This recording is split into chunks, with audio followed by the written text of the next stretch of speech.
same type of panic that happened when I spoke in Parliament House.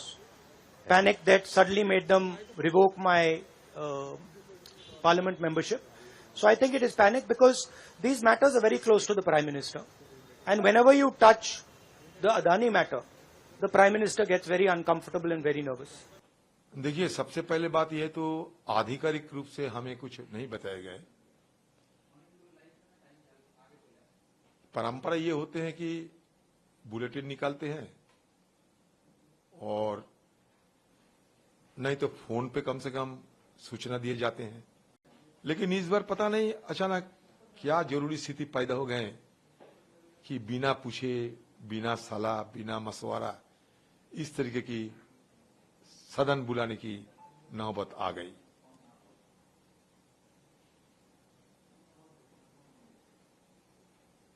नजदीक में चुनाव है। मुझे लगता है चुनाव की पहले जिस राज्यों में चुनाव होने वाला है, बीजेपी की हालत खस्ता है। ये खस्ती हालत से बचने का कोई उपाय निकालने के लिए और लोगों को दोबारा कैसे गुमराह किए जाएं, इसी मकसद के साथ ये सदन बुलाए जा रहे हैं। और आप जो कह रहे हैं कि अमृतकाल की बात होंगे, हाँ, अगर हमें मौका मिलेगा तो ये हम साबित कर देंगे ये अमृतकाल नहीं बजाय ये गरल काल है। अगर हिम्मत है तो सारे मुद्दे पे चर्चा सरकार करे। अभी अभी गुहार लगाते हैं, जेपीसी की मांग रखे हैं, स्वीकार करे।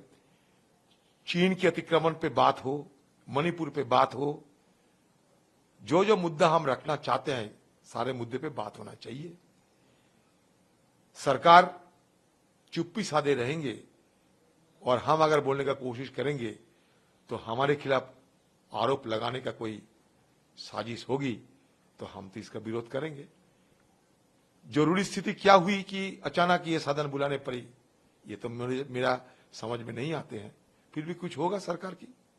क्या लगता है सर आपको, क्योंकि इस वक्त में जब ये सत्र बुलाया जा रहा है तुरंत G20 भी जो है वही तो कह रहे हैं कि हो सकता है मोदी जी की कोई ढिढुरा पीटने का कोई नया अवसर ढूंढने के लिए ये नया सदन में ये अचानक ये सेशन बुलाए गए हैं। जैसे कि G20 है, चंद्रयान है, सारे ढिढुरा पीटना जरूरी है ना। सारे मोदी जी की श्रेय वाह लेने के लिए एक तो नया कोई अवसर उनको मिलना चाहिए था। हो सकता है ये अवसर को वो सदन की नया शुरुआत की दौर से ये करना चाहते हैं। सारे श्रेय मोदी जी के पास जाए और मोदी जी की नेतृत्व में सारे हिंदुस्तान मतलब आगे बढ़ रहे हैं, सारे हिंदुस्तान की तरक्की हो रहे हैं। तरह तरह की गुमराह करने की हर संभव प्रयास होगी, ये मुझे लगता है। सर क्या लगता है सर कि क्योंकि पुरानी बिल्डिंग के बाद अब नई बिल्डिंग जो है उसमें अभी तक कोई सत्र नहीं हुआ है, उस पिछले सत्र तक तैयार नहीं हो पाई थी, आपको लगता है कि इस बार सत्र पुरानी बिल्डिंग में होगा या नई बिल्डिंग में होना चाहिए इस वक्त? देखिए, ये तो सरकार तय करेगी। तभी फिर ये सुना है कि पुराना बिल्डिंग त्याग करेंगे, नया बिल्डिंग प्रवेश करेंगे, पूजा वगैरह होगी, क्या क्या होगी, नया कोई योजना हो सकते। मोदी जी की पास बहुत योजना की कोई कमी नहीं है। देश के लोग को कुछ मिले या ना मिले, मोदी जी के पास योजना की कभी कमी नहीं हुई है। तो इस बार भी योजना की कोई कमी नहीं होगी, लेकिन सोच उनके हैं, पार्टी उनके हैं, वो तय करेंगे। अभी तक फिलहाल आधिकारिक रूप से हमारे पास कोई एजेंडा नहीं है।